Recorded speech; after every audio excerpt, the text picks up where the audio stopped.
ಬಂದು ರಸಾಭಾಸ ಮಾಡುತ್ತಿರುವುದಕ್ಕೆ ದಯಮಾಡಿ ಕ್ಷಮೆ ಕೋರುತ್ತೇನೆ.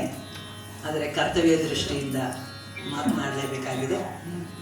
ಈ ಅದ್ಭುತವಾದ ಕಚೇರಿಯ ಬಗ್ಗೆ ಮಾತನಾಡಲು ಇಂದಿನ ವಿಶೇಷ ಆಹ್ವಾನಿತರಾದ ಡಾಕ್ಟರ್ ರಮಾ ಬೆನ್ನೂರವರನ್ನು ವೇದಿಕೆಗೆ ಆಹ್ವಾನಿಸ್ತಾ ಇದ್ದೇನೆ.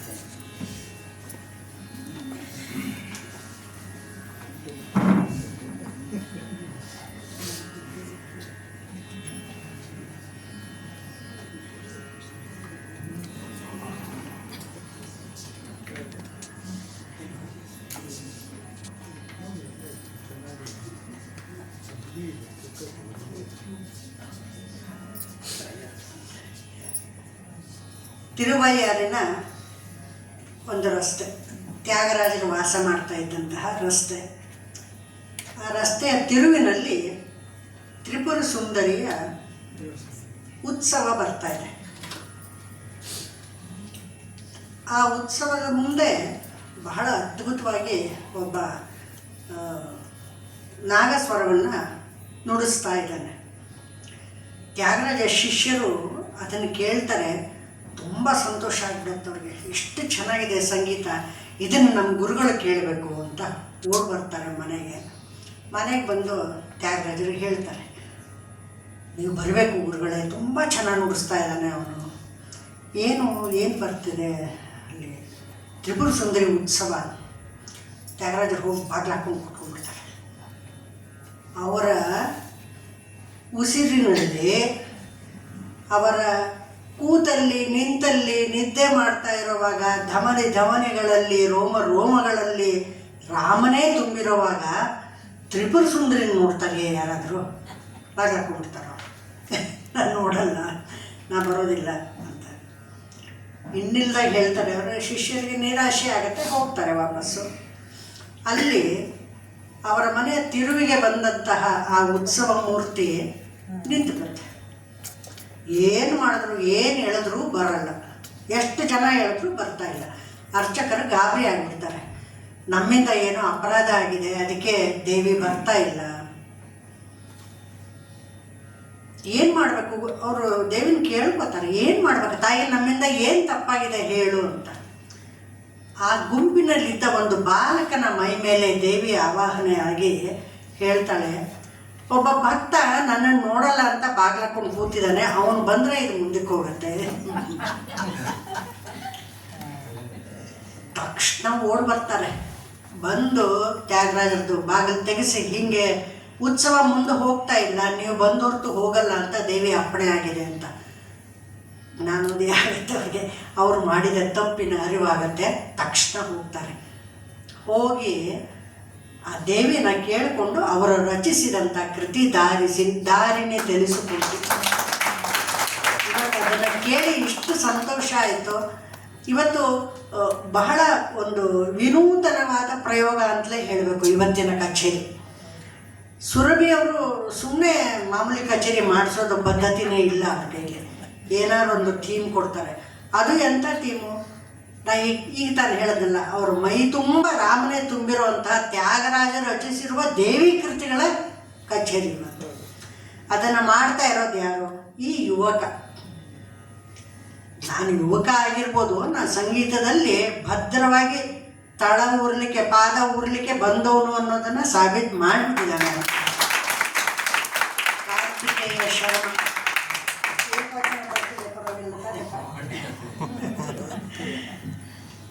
ಇವತ್ತು ಸ್ಟೇಜ್ ಮೇಲೆ ಕಾರ್ತಿಕೇಯ ಕ್ಯೂಬ್ ಅಂತ ಹೇಳಿದೆ ನಾನು. ಕಾರ್ತಿಕೇಯ ಶರ್ಮ, ಕಾರ್ತಿಕೇಯ ಹೊಸಳ್ಳಿ, ಇವನು ಕಾರ್ತಿಕ್ ಎ ಸುಬ್ರಾವ್ ಅವರ ಮೊಮ್ಮಗ. ಪವನ್ ಮಾಧವ್ ಡಿಫ್ರೆಂಟ್. ಬಹಳ ಬಹಳ ಸೊಗಸಾಗಿ. ಸಾಮಾನ್ಯವಾಗಿ ಈ ವಯಸ್ಸಿನಲ್ಲಿ ವೇಗ, ಆವೇಗ, ಹುಚ್ಚಾಟಗಳು ಎಲ್ಲ ಇರುತ್ತೆ. ಅವೆಲ್ಲ ಏನೂ ಇಲ್ಲದೆ ಪ್ರಶಾಂತವಾಗಿ ನೆಮ್ಮದಿಯಾಗಿ ಸಂಗೀತ ಹೇಗಿರಬೇಕು ಹಾಗೆ ಆ ದಿಕ್ಕಿನಲ್ಲಿ ನಾನು ಸಾಗ್ತಾ ಇದ್ದೀನಿ. ನನ್ನ ಗುರುಗಳಾದ ನಾಗೇಂದ್ರ ಶಾಸ್ತ್ರಿ ಅವರು ನನ್ನನ್ನು ಸನ್ಮಾರ್ಗದಲ್ಲಿ ಕರ್ಕೊಂಡು ಹೋಗ್ತಾ ಇದ್ದಾರೆ ಅನ್ನೋದನ್ನು ತೋರಿಸ್ತಿದ್ದಾರೆ. ತುಂಬ ಸಂತೋಷ ಆಯ್ತಪ್ಪ. ಇವರಿಗೆ ತಕ್ಕಂತೆ ಪಕ್ಕವಾದ್ಯ ಕಾರ್ತಿಕೇಯನ್ ಹೊಸಳ್ಳಿ. ಬಹಳ ಇಂಪಾದ ಸೊಗಸಾದ ಅವರ ಕಲ್ಯಾಣಿ ಆಲಾಪನೆ ಇರ್ಬೋದು, ತುಂಬ ಚೆನ್ನಾಗಿತ್ತು. ಶುದ್ಧ ಸಾವೇರಿ ಆಲಾಪನೆ ಬಹಳ ಸೊಗಸಾಗಿತ್ತು. ಅದಕ್ಕೆ ತಕ್ಕಂತಹ ತಾಳವಾದ್ಯ ಪವನ್ ಮತ್ತು ಕಾರ್ತಿಕ್ ಈ ಯುವಕರ ತಂಡ ಇವತ್ತು ನಮಗೆ ಬಹಳ ಒಳ್ಳೆಯ ಸಂಗೀತವನ್ನು ನೀಡಿದ್ದಾರೆ. ಖಂಡಿತ ಈ ಸಾಧನೆಯನ್ನು ನಿಲ್ಲಿಸದೆ ಅವ್ರು ತಗೊಂಡ ಪಲ್ಲವಿ ಕೂಡ ಅಷ್ಟೇ, ಲಘುಗೆ 6 ಅಕ್ಷರ ನಮಗೆ ರೂಢಿನೇ ಇಲ್ಲ. 3, 5 ಆದಮೇಲೆ 7 ಅಥವಾ 9, 6 ಎಲ್ಲಿ ರೂಢಿ ಇದೆ. ಸೊ ಅದಕ್ಕೆ ದಿವ್ಯ ಸಂಕೀರ್ಣ ಅಂತ ಒಂದು ಹೆಸರು ಕೊಟ್ಟು ತುಂಬ ಸಂತೋಷ ಆಯಿತು. ಈ ಥರ ಹೊಸ ಹೊಸ ಪ್ರಯೋಗಗಳು ಆಗ್ತಾ ಇದ್ರೇ ಸಂಗೀತ ಬೆಳೆಯುತ್ತೆ. ನಿಂತ ನೀರಾಗದೆ ಹೊಸ ಹೊಸ ಸಂಗತಿಗಳನ್ನು ಸೇರಿಸ್ಕೊಂಡು ಮುಂದೆ ಹೋಗ್ತಾ ಇರುತ್ತೆ. ಇದು ಒಂದು ರೀತಿಯ, ನಾನು ಅದೇ ಹೇಳ್ತಾ ಇದ್ದೆ ಸುಕನ್ಯಾ ಅವರು ಏರ್ಪಾಡು ಮಾಡೋ ಈ ತರಹ ಥಿಮ್ಯಾಟಿಕ್ ಕಚೇರಿಗಳು ಒಂದು ರೀತಿಯಲ್ಲಿ ಪರ್ಫಾರ್ಮ್ ಮಾಡೋ ಈ ಯುವ ಕಲಾವಿದರಿಗೆ ಸತ್ವ ಪರೀಕ್ಷೆ ಇದ್ದಂಗೆ ಅಥವಾ ಅಗ್ನಿ ಪರೀಕ್ಷೆ ಅಂತ ಬೇಕಾದ್ರೂ ಹೇಳ್ಬೋದು. ಅದರೊಳಗೆ ಇವತ್ತು ಈತ ಖಂಡಿತ ಗೆದ್ದಿದ್ದಾನೆ ಅಂತ ನಾನು ಎಲ್ಲರೂ ದೇವಿ ಸಕಲ ಸನ್ಮಂಗಳವನ್ನು ಉಂಟು ಮಾಡಲಿ ಅಂತ ಹೇಳ್ತಾ ನನ್ನ ಮಾತುಗಳನ್ನು ಮುಗಿಸ್ತೇನೆ. ಧನ್ಯವಾದ. ನಮ್ಮೆಲ್ಲರ ಮನಸ್ಸಿನ ಭಾವನೆಗಳನ್ನ ಎಷ್ಟು ಚೆನ್ನಾಗಿ ಹೇಳ್ಬಿಟ್ರಿ madam. Thank you very much. ಇಷ್ಟು ಹೌದು, ತುಂಬ ಸಂಕ್ಷಿಪ್ತವಾಗಿ ಆದರೆ ಎಲ್ಲ ಪಾಯಿಂಟ್ಸನ್ನು ಸೇರಿಸ್ಕೊಂಡು ತುಂಬ ಚೆನ್ನಾಗಿ ಹೇಳಿದ್ದಾರೆ ರಮಾ ಬೆನ್ನೂರವರು. ಇದೇ ಸಂದರ್ಭದಲ್ಲಿ ಗುರುಗಳು ವೇದಿಕೆಯ ಮೇಲಿರುವ ಕಲಾವಿದರನ್ನು ಗೌರವಿಸಬೇಕು ಅಂತ ಕೇಳ್ಕೊತೀನಿ. ಅದಕ್ಕಾಗಿ ದಯಮಾಡಿ ಮುಖ್ಯ ಅತಿಥಿಗಳಾದ ಶ್ರೀ ರಾಮ್ ಪ್ರಸಾದ್ ಅವರು ಬರಬೇಕು ವೇದಿಕೆಗೆ ಅಂತ ಕೇಳ್ತಾ ಇದ್ದೀನಿ.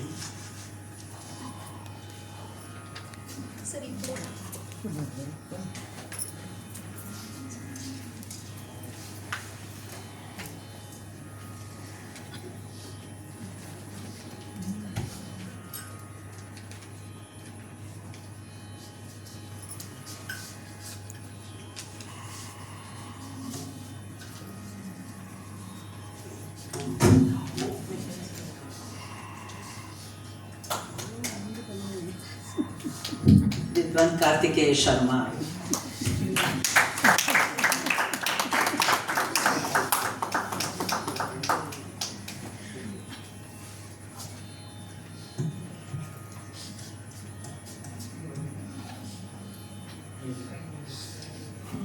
ವಿದ್ವಾನ್ ಕಾರ್ತಿಕೇಯ ಹಸರಳ್ಳಿಯವರು, ಚಪ್ಪಾಳೆ.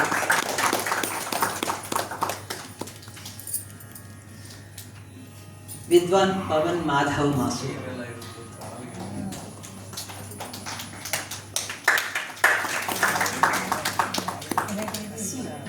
ವಿದ್ವಾನ್ ಕಾರ್ತಿಕ್ ಪ್ರಣಮ್,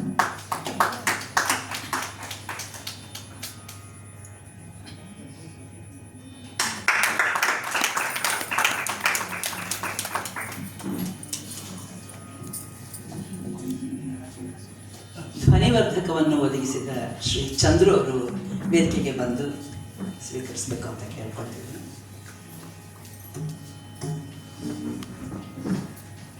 ವೇದಿಕೆಯ ಕಲಾವಿದರನ್ನು ಸನ್ಮಾನಿಸಿದ ಶ್ರೀ ರಾಮ್ ಪ್ರಸಾದ್ ಅವರಿಗೆ ಸುರಭಿ ಪರವಾಗಿ ವಂದನೆಗಳನ್ನು ಹೇಳ್ತೇವೆ. ನಮಗೇನಾ ಅಲ್ಲ ಇವ್ರಿಗ ಇವ್ರಿಕೊಂಡು ಕಟ್ಟೆ ಸಮೇತನ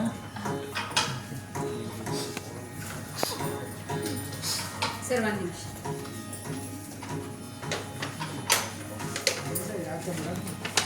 ಪ್ರೊಫೆಸರ್ ರಾಮ್ ಪ್ರಸಾದ್ ಅವರಿಗೆ ಗುರುಗಳು ಗೌರವವನ್ನು ಸಲ್ಲಿಸ್ತಾ ಇದ್ದಾರೆ.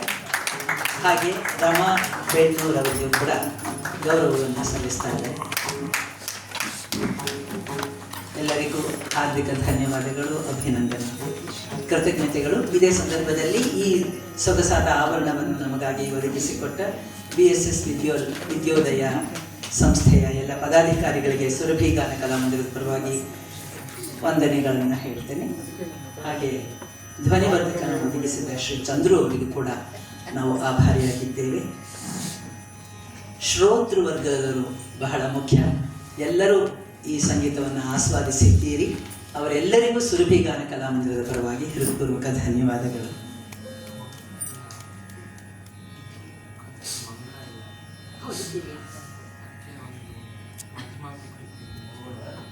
ಇನ್ನೊಂದು ಕೃತಿಯೊಂದಿಗೆ ಕಚೇರಿ ಸಮಾಪ್ತವಾಗಲಿದೆ.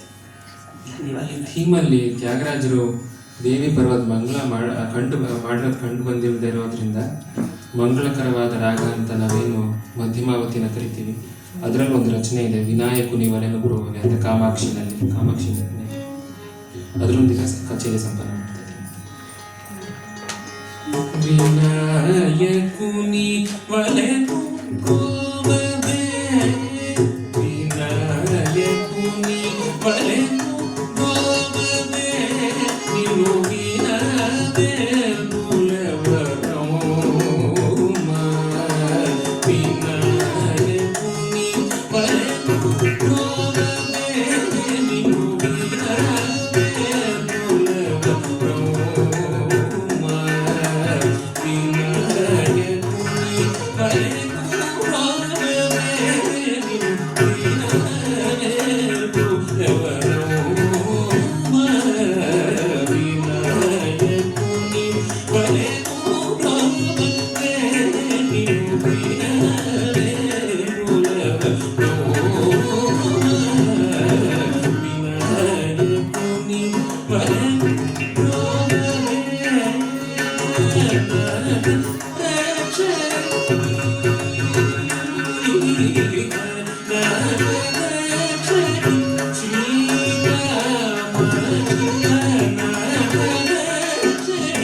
Pro